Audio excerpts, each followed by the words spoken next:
नमस्कार, आप देख रहे हैं डीसी न्यूज इंडिया और मैं हूं आपके साथ संजय मिश्रा। एक नजर अब तक की 11 बड़ी खबरों पर।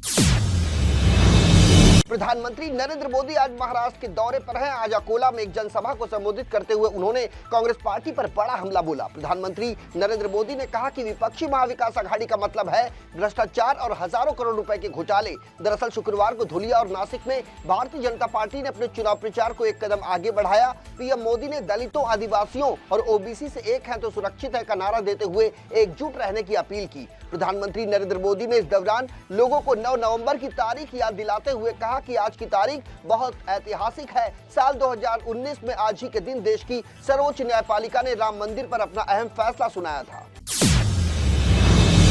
पश्चिम बंगाल के हावड़ा में एक बड़ा रेल हादसा हुआ है, जहां Secunderabad Shalimar SF express train के 3 डब्बे पटरी से उतर गए। दरअसल यह हादसा नालपुर स्टेशन के पास हुआ है। शुक्र इस बात का रहा कि इस हादसे में किसी के हताहत होने की खबर सामने नहीं आई और ना ही कोई जख्मी हुआ। यह हादसा सुबह करीब 5:30 के आसपास कोलकाता से तकरीबन 40 किलोमीटर की दूरी पर स्थित नालपुर में हुआ। जानकारी के मुताबिक ये ट्रेन 22,850 सिकंदराबाद शालीमार एक्सप्रेस हफ्ते में एक दिन चलती है। ट्रेन जब खड़गपुर डिवीजन के नालपुर स्टेशन से गुजर रही थी, इसी समय हादसे का शिकार हो गई। जानकारी के अनुसार ट्रेन का एक डिब्बा पार्सल वैन का है, जबकि 2 यात्री कोच है जो पटरी से उतर गए।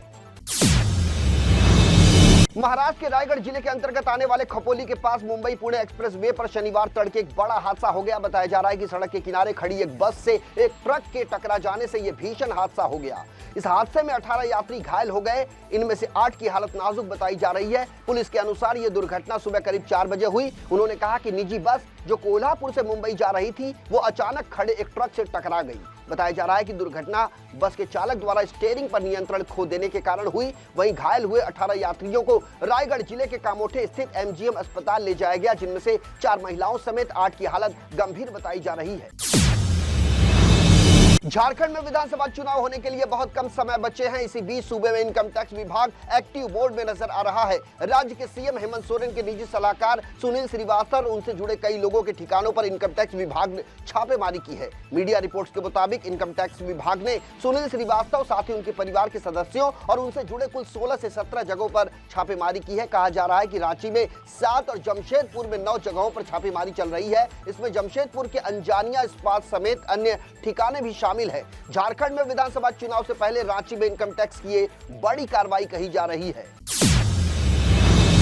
विदेशी नागरिकों को धोखा देने में शामिल 2 अवैध कॉल सेंटरों का मुंबई पुलिस ने भंडाफोड़ किया है। इस मामले में 19 लोगों को पुलिस ने गिरफ्तार किया है। जानकारी के अनुसार तथाकथित आरोपियों में कॉल सेंटर के मालिक, 5 टीम लीडर, सेल्स मैनेजर और ऑपरेटर शामिल हैं। पुलिस के अनुसार कथित आरोपी पीड़ितों को विदेशी मुद्रा व्यापार में निवेश पर मोटी कमाई का लालच देकर पैसे ठगा करते थे। ये सभी अवैध कॉल सेंटर अंधेरी, कांदीवली जैसे इलाकों में चल रहे थे। पुलिस ने बीएनएस और सूचना प्रौद्योगिकी अधिनियम के तहत 2 अलग-अलग आपराधिक मामले दर्ज किए हैं। फिलहाल आगे की जांच जारी है। सुप्रीम कोर्ट के नए चीफ जस्टिस संजीव खन्ना 11 नवंबर 2024 को भारत के 51वें मुख्य न्यायाधीश के रूप में शपथ लेंगे। हालांकि इससे पहले उन्हें मॉर्निंग वॉक को छोड़ना पड़ गया। बताया जा रहा है कि जस्टिस संजीव खन्ना हर सुबह लोधी गार्डन और अपने घर के आसपास अकेले कई किलोमीटर तक मॉर्निंग वॉक किया करते थे। उन्हें ऐसा लगता था कि कोई उन्हें पहचान नहीं पाएगा, लेकिन जब से उनका नाम सीजेआई के रूप में घोषित किया गया, उन्हें सलाह दी गई कि अब वे सुरक्षाकर्मी के साथ अपनी सैर पर निकले। इस सलाह को मानने से उन्होंने इनकार कर दिया और मॉर्निंग वॉक को पूरी तरह से छोड़ने का फैसला कर दिया। न्यायमूर्ति खन्ना का कार्यकाल मुख्य न्यायाधीश के रूप में केवल 6 महीने तक का होगा। जानकारी के मुताबिक वो 13 मई 2025 को इस पद से रिटायर हो जाएंगे। कतर ने हमास के नेताओं को एक बड़ा झटका दिया है। दरअसल कतर ने हाल ही में अमेरिका के अनुरोध के बाद हमास के नेताओं को अपने देश से बाहर निकलने को कह दिया है। हमास के कई बड़े नेता कतर की राजधानी दोहा में रहते हैं। अमेरिका के राष्ट्रपति जो बाइडेन के लिए हमास और इजराइल के बीच युद्ध विराम सर्वोच्च प्राथमिकता बनी हुई है। इसी कड़ी में अमेरिकी अधिकारियों ने अपने कतर के समकक्षों को तकरीबन 2 सप्ताह पहले सूचित किया था कि उन्हें अपनी राजधानी में हमास को शरण देना बंद करना होगा। सूत्रों के अनुसार कतर अब इस बात से सहमत हो गया है। उसने लगभग 1 सप्ताह पहले हमास को देश छोड़ने के लिए कह दिया। कनाडा के प्रधानमंत्री जस्टिस ट्रूडो ने देश में खालिस्तानी समर्थकों की मौजूदगी की बात स्वीकार कर ली है। हालांकि उन्होंने ये भी कहा कि ये खालिस्तानी समर्थक कनाडा में सिख समुदाय का प्रतिनिधित्व नहीं करते। खालिस्तानी समर्थकों की मौजूदगी ट्रूडो द्वारा स्वीकारा जाना भारत के इस रुख की पुष्टि करता है कि कनाडा सरकार खालिस्तानी तत्वों को पनाह दे रही है। जस्टिन ट्रूडो की ये टिप्पणी खालिस्तानी आतंकवादी हरदीप सिंह निज्जर की हत्या को लेकर भारत और कनाडा के बीच बढ़ते कूटनीतिक विवाद के बीच आई है। सितंबर 2023 में दोनों देशों के बीच संबंधों में तनाव तब आया जब ट्रूडो ने निज्जर की हत्या में भारतीय एजेंटों की भूमिका का एक गंभीर आरोप लगाया।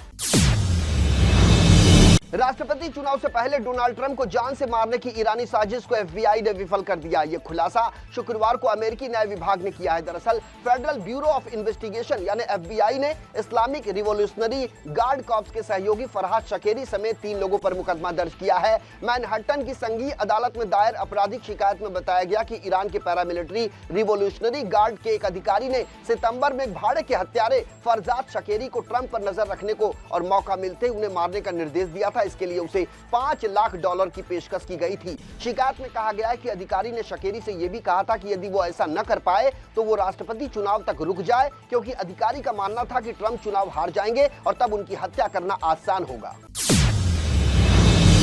अमेरिका में हालिया राष्ट्रपति चुनाव के बाद से बिटकॉइन की कीमतों में नई तेजी देखने को मिल रही है। एक दिन पहले $76,480 के 7 महीने पुराने उच्च स्तर को पार करने के बाद शुक्रवार को बिटकॉइन ने $76,951 का नया ऑल टाइम हाई बनाया है। विशेषज्ञों का मानना है कि ये कुछ उतार चढ़ाव के बाद जल्द ही $1 लाख का स्तर छू सकता है। बिटकॉइन की इस तेजी का प्रमुख कारण अमेरिका में राष्ट्रपति चुनाव में डोनाल्ड ट्रंप की जीत को बताया जा रहा है। दरअसल ट्रंप ने अपने चुनाव प्रचार में क्रिप्टो को समर्थन देने की बात कही थी और इसे एक रणनीतिक भंडार के रूप में देखने का सुझाव भी दिया था, जिससे क्रिप्टो बाजार में उम्मीद की किरण जगी है।